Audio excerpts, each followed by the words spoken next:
नमस्कार दोस्तों, welcome back to my channel all in one Prince Saxena. Please like share subscribe जरूर करिएगा। तो आज हम बात करेंगे चित्रकूट धाम की। तो हम आपको आज यात्रा करवाएंगे ग्वालियर से श्री चित्रकूट धाम करवी की।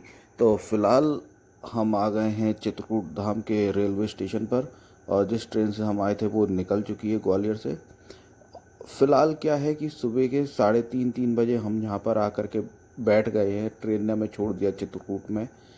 तो बाहर कोई साधन वगैरह तो इस समय पर मिलेगा नहीं, और मिलेगा भी तो हम होटल्स वगैरह अंधेरे में देख पाएंगे नहीं, ढूंढ पाएंगे नहीं। तो हमने सोचा कि थोड़ा समय निकल आए, दिन निकल आए, तो फिर हम उसके बाद में ऑटो करके फिर पहले तो हम होटल वगैरह ढूंढेंगे, वहाँ पर फ्रेश होंगे, थोड़ा आराम करेंगे, उसके बाद में घूमने के लिए निकलेंगे। चित्रकूट में कई सारे होटल और आश्रम देखने के बाद में, लॉज देखने के बाद में हमें एक आश्रम पसंद आया है, जो कि ये कमरे भी देते हैं, जो श्री आचार्य जयराम आश्रम ट्रस्ट दिल्ली द्वारा संचालित किया जाता है। इस आश्रम का नाम है श्री ललितंबा भक्ति निकेतन आश्रम, जो कि रामधाम सतना रोड चित्रकूट मध्य प्रदेश में स्थित है। रामघाट के बिल्कुल पास में पड़ता है। ये बाबूजी जो यहाँ पर बैठे हुए हैं, ये यहाँ के मैनेजर हैं जो सेवा करते हैं यहाँ पर। और यहाँ पर जो कमरे हैं, मैंने देखा पूरे चित्रकूट में, जहाँ हमने होटल्स वगैरह हमने देखा, तो अधिकतर रूम्स 1200 रुपये से कम में नहीं है। मतलब ये मान लीजिए कोई ठगी नहीं है, कुछ नहीं है। सारे होटल्स की जो आश्रम और जो लॉज वगैरह हैं, धर्मशालाएं, उन सब के कमरों की एक ही प्राइस यहाँ पे चलती है, 1200 रुपये। तो ये काफ़ी बड़ा सा और साफ़ सुथरा हमको दिखाई दिया, और हमें पसंद आ गया श्री ललितंबा भक्ति निकेतन आश्रम। और इस पे हम जहाँ से खिड़की में से, इसकी कॉरिडोर में से देख रहे थे, पास में ही माँ गंगा भी यहाँ से निकलती। तो यहाँ से माँ गंगा के सुबह सुबह दर्शन करो और बढ़िया अपनी यात्रा पे निकलो। तो इससे अच्छी और लॉज या धर्मशाला हो क्या सकती है।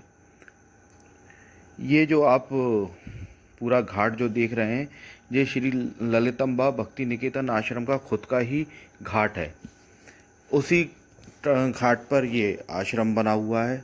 यहाँ पे आपको कमरा मिल जाएगा, और कमरा भी बहुत ही बढ़िया क्वालिटी का था। मतलब बढ़िया साफ़ सुथरा कमरा था। 1200 रुपये में एक दिन के लिए कमरा देते हैं। साथ में हमने एक गद्दा लिया था, क्योंकि हम 4 जने थे। ये जो मैंने कमरे की बाद में आपको वीडियो बनाई है, ये हमने नहा करके फ्रेश होकर के बनाई है। तो कमरे में फिर हमने जो भी हमारे गीले कपड़े थे, हमने सब लोग रस्सी बांध करके हमने सब सुखा दिए। जो बाथरूम वगैरह था वो कमरे में ही अटैच था, और बिल्कुल साफ़ सफाई के साथ में बहुत ही शानदार हमको कमरा यहाँ पर मिला था। तो यदि आप भी कभी चित्रकूट धाम जाएं तो श्री ललितंबा भक्ति निकेतन आश्रम में जरूर रुकिएगा। कमरा वगैरह तो देख और अभी लिया मैं था। आपको इसके फिर इसका उसके पूरा बाद में टूर इनका करवाता खुद हूँ का इस आश्रम का। घाट ये है। भी एक पर्यटक स्थल से कम नहीं था, ये जो आश्रम में घाट है आपको दिखा और रहा हूँ। इनका हम आपको मंदिर पास भी में माँ दिखाई देते हैं। माँ यहाँ पे गंगा इनका भोजन चलता निकल रहता रही है, है। जो और कि यहाँ पे ये जितने भी साधु संत जो सभी साधु संत में भोजन कराते हैं। भोजन कर रहे हैं, ये श्री आचार्य जयराम आश्रम ट्रस्ट की तरफ से ही यहाँ पे भोजन कराया जाता है इन सभी लोगों को। और प्रमुख मंदिर यहाँ इन्होंने पे जितने भी साधु बनाया संत हुआ रहते हैं, सब है लोग यहाँ पर आकर के ट्रस्ट भोजन में। करते हैं। और इन्होंने ऊपर एक मंदिर भी बनाया हुआ है, जो मैं आपको दिखाता हूँ। मंदिर आप कल देखिए। हम लोग तो दर्शन कर चुके थे। जो यहाँ के मैनेजर साहब थे, जो महाराज जी थे, उन्होंने बताया कि हमारा एक मंदिर भी है इस आश्रम के अंदर, तो वो भी आप देखिए। तो फिर मैंने कहा चलिए ठीक है, मैं अपने दर्शकों के लिए भी यहाँ के लिए वीडियो बना लेता हूँ यहाँ से। तो बढ़िया यहाँ पे टाइल्स वगैरह, मार्बल वगैरह लगा रखा है। बहुत ही सुंदर इन्होंने मंदिर बनाया हुआ है। और थाली में 108 शालिग्राम रखे हुए हैं यहाँ पर। 2 थालियों में रखे हुए हैं, दोनों थालियों को मिला के 108 शालिग्राम रखे हुए हैं। और साथ ही फिर अपन नीचे चलते हैं। मैंने ऊपर कमरे की कॉरिडोर से आपको दिखाया था, तो सामने माँ गंगा यहाँ से बहती हैं। बढ़िया इनके दर्शन करो। और छोटा सा मंदिर आप देख ही रहे हैं, जो कि श्री हनुमान जी महाराज, सॉरी, शंकर भगवान का है। ये गंगा जी के सामने शंकर भगवान का मंदिर। बढ़िया स्नान करें, फिर गंगा के जल से इनका अभिषेक भी करें। बहुत ही बढ़िया। और सामने लोग आग स्नान कर भी रहे हैं। तो आप तैयार होकर के हम यहाँ पर जो घूमने के लिए जा रहे हैं चित्रकूट धाम को घूमने के लिए, यहाँ पे कुछ 4 धाम बोले जाते हैं, कुछ 4 धाम की यात्रा करवाई जाती है। असल में क्या है, यहाँ पे कुछ मंदिर हैं, उन्हें 4 धाम के नाम से पुकारा जाता है। तो सबसे पहले हम एक धाम पर गए, वो था जानकी कुंड। तो जानकी कुंड के दर्शन करे, साथ में वहाँ से भी गंगा घाट पे, ये सब जितने भी मंदिर हैं सब जो गंगा घाट पे ही हैं। तो जानकी माता के दर्शन करके, जानकी कुंड में भगवान के दर्शन करके, अब मैं आपको एक चीज़ बताऊं, यहाँ पर होता क्या है, 4 धाम, जैसा कि मैंने आपको बताया कि मंदिर पे यहाँ पे 4 धाम बोला जाता है, 4-5 मंदिर हैं, उनको 4 धाम बोला जाता है। तो उसको घुमाने के लिए जो ऑटो वाले हैं वो 600 रुपये आपसे लेते हैं। और भी इसके अलावा और भी मंदिर हैं, जैसे भरतकूप, रामधारा, इन सब का अलग चार्ज रहता है, क्योंकि ये चित्रकूट से काफ़ी दूरी पर स्थित है। यदि आपको पूरा चित्रकूट घूमना है तो 1500 रुपये में वो आप बुक हो जाता है। तो 4 जनों का मैं आपको यहाँ पे खर्चा बता दूँ, चित्रकूट के अंदर 1200 रुपये में आपको कमरा मिल जाएगा, और 1500 रुपये में ऑटो आपको मिल जाएगा जो आपको पूरा चित्रकूट घुमा देगा। उसके अलावा क्या है कि कामथानाथ जी की जो परिक्रमा है वो इसमें इंक्लूड नहीं रहती है, वो ऑटो वाले के साथ में इंक्लूड नहीं रहता है, वो आपको खुद पर्सनली करना पड़ता है। तो आप जैसे कि 4 धाम यात्रा, मतलब चित्रकूट के वो 4 मंदिर वो घूम सकते हैं, रामधारा वगैरह ये सब कुछ घूम करके आप एक दिन में फ्री हो सकते हैं। उसके बाद में अगले दिन आप कामथानाथ जी की परिक्रमा लगा लीजिए, तो वो आपकी 2-3 घंटे में पूरी कंप्लीट हो जाती है। तो इसका कहने का मतलब ये है कि आप पूरा 1.5 दिन के अंदर चित्रकूट धाम को घूम सकते हैं।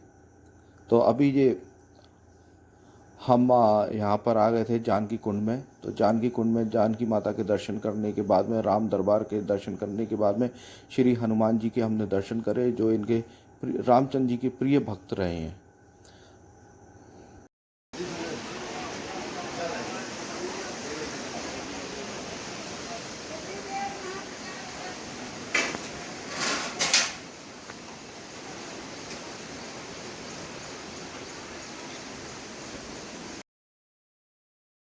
जैसा कि मैंने आपको बताया था, जो हमारे जिस कमरे में हम रुके थे, जिस होटल में, वहाँ पर भी भोजन बन रहा था और यहाँ पर भी भोजन बन रहा है। तो ये भोजन क्या है, यहाँ पे जो साधु संत घूमते रहते हैं, ये उन्हीं लोगों के लिए यहाँ पे भोजन बनता रहता है। हर मंदिर पे भोजन बनता रहता है, मतलब जितने भी यहाँ पे साधु संत हैं वो सब अपना भोजन यहीं पे मंदिरों में ही करते हैं।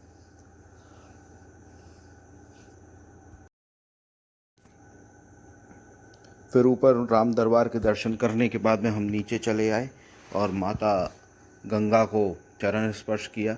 यहाँ पे हर जगह लिखा हुआ, आवश्यक सूचना, चोर जेब कतरों से सावधान। ऐसी जगहों पे ये लोग रहते ही हैं। तो हम आ गए हैं गंगा जी के बिल्कुल समीप। हम गंगा जी को स्पर्श करेंगे और उनका आशीर्वाद प्राप्त करेंगे। इसके अलावा मैं आपको बताऊं, यहाँ पर भी कुछ पदचिन्ह बने हुए हैं जो रामचंद्र जी के, सीता जी के और लक्ष्मण जी के हैं, जैसा कि आप जो सामने देख रहे हैं इसमें बने हुए हैं।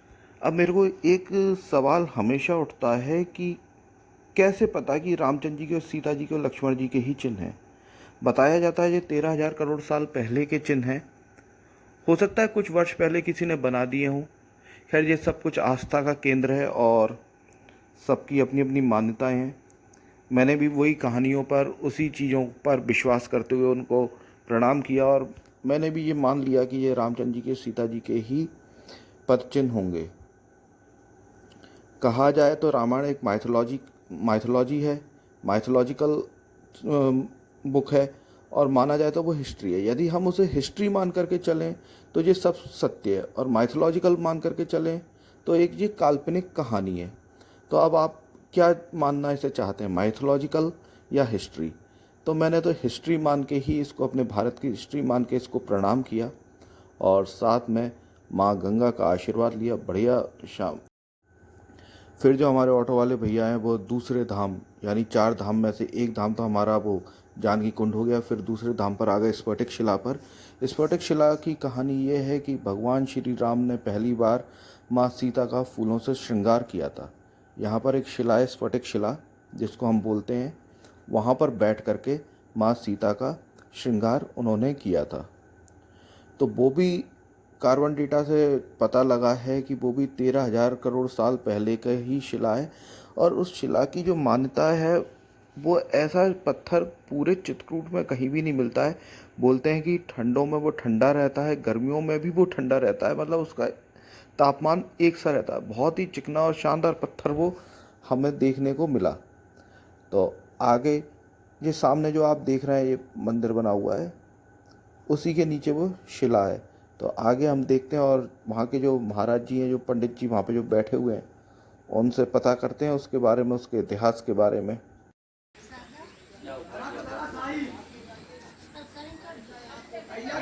कहीं महत्व है बढ़ जल्दी जहाँ पर ये वहाँ चोरी था काम मेरा। यही जगह आपको ऐसी मिलेगी जो आज भी राम के जमाने में बरकरार है, जो ऐसा पत्थर सारे चित्रकूट में नहीं है। जितना टेम्परेचर इसका अभी है इतना 12 माह रहता है। ठंडी में ठंडाता नहीं है, गर्मी में गर्म नहीं होता, बरसात में हमने यहाँ पे ये महाराज जी से पूछा कि महाराज जी, ये स्फटिक शिला है, इसका क्या महत्व है, क्या इसका इतिहास है। इन्होंने बताया कि ये 13,000 करोड़ साल पहले का है और ये रामायण काल से जुड़ा हुआ शिला है। तो देखते इस शिला में कि क्यों क्या बैठा है। जाता है, भगवान क्या किए हैं, दोनों चीज में 3 मिनट में बताऊंगा, मेरे यहाँ टाइम नहीं लगता। इसका उल्लेख तुलसीदास जी ने रामचरितमानस के अरण्य कांड में किया कि एक बार जो कुसुम सुहाए निजकर भूषण राम बनाए। भगवान राम अपने जीवन काल में केवल एक बार जंगल से फूल लाए। इस शिला में बैठ करके भगवान खुद अपने हाथों से बेनीहार गजरा बनाया और जगत जननी माता सीता जी का भगवान ने श्रृंगार किया। तभी इंद्र का जयंत कौवा का रूप बनाया और भगवान की परीक्षा लेने के लिए माता के पैर में चोट हुआ। हमारी बात समझ में आ रही है? जब खून बहने लगा, भगवान ने तिनके का बाण मारा, कौवा तीनों लोक में गया, लेकिन काहू ने बैठन कहा न वही, और राख को सके राम कर द्रोही। राम के द्रोही को कौन बचाएगा। तब नारद देखा विकल जैन का और लाग गया कोमल जी संता। नारद जी ने कहा कि तू पुनः भगवान राम के पास जा, बाकी संसार में कोई नहीं बचाएगा। तब दोबारा आया, माफी मांगा, तो भगवान एक आंख छोड़ देते हैं। भगवान आज भी कौवा एक आंख के होते हैं। अब आपका भगवान 1 मिनट टाइम और लूंगा, जो इधर देखिए, ये भगवान का बायां पैर है, दाहिने पैर का घुटना है, दाहिने पैर का अंगूठा है। जब घुटना टेक करके भगवान ने कौवा को बाण मारा है। भगवान यहाँ राम बैठे, यहाँ माता जानकी बैठे। भगवान ये माता जानकी का पैर है, ऐसा लोग मेरे पहले से बता रहे हैं। 1 मिनट पीछे लखन शिला, ऊपर मंदिर। लेकिन अब आप एक निगाह ध्यान से देखें, क्योंकि बहुत से गरीब बेचारे डरते रहते हैं। हमारे यहाँ बिल्कुल डर नहीं है, कभी आए होंगे तो मालूम होगा। बाबू, जो ये 5 कलर का झंडा जहाँ प्राचीन स्फटिक शिला के सामने ही ऊपर जीने चढ़ करके राम जानकी मंदिर है। तो राम जानकी मंदिर के आप दर्शन करिएगा स्फटिक शिला की कहानी सुनने के बाद में। यहाँ पे सारे मंदिर ही बहुत शानदार बने हुए हैं और पूरी की पूरी राम से जुड़े हुए, रामायण काल से जुड़ी हुई यहाँ पर चीज़ें हैं। पूरा इतिहास राम काल से जुड़ा हुआ है। लेकिन यहाँ पर एक चीज़ जो है, यहाँ पे स्कैम बहुत चलता है। एक तो पंडितों का स्कैम, और यहाँ पर क्या है कि ज़रा सी देर में आपसे 10 रुपये, 20 रुपये, 50 रुपये इस तरीके से लेते ही रहेंगे। यहाँ पे पंडितों का बहुत बड़ा स्कैम चलता है। तो थोड़ा सा इस चीज़ों से यहाँ पे बच करके रहिएगा। और यही सबसे बुरा और बेकार पॉइंट यहाँ का लगा। बाकी सारा राम काल से जुड़ा हुआ है और बहुत ही सुंदर जगह है। लेकिन यहाँ पे जो पंडित है ना, इन्होंने इस पूरे माहौल को, इस जगह को बेकार करके रखा हुआ है। तो अभी के लिए हमारा एक ब्लॉग समाप्त होता है। चित्रकूट का पहला ब्लॉग आज समाप्त होता है। सेकंड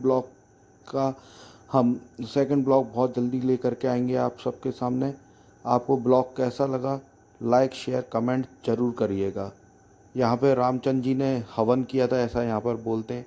हर चीज़ यहाँ पर, कुछ तो मेरे को ऐसा लगता है कि कुछ बनाया ही हुआ है। यहाँ पे ज़बरदस्ती की कहानियाँ हैं। आप क्या सोचते हैं इस बारे में, आप ज़रूर कमेंट करके मेरे को बताइएगा। धन्यवाद।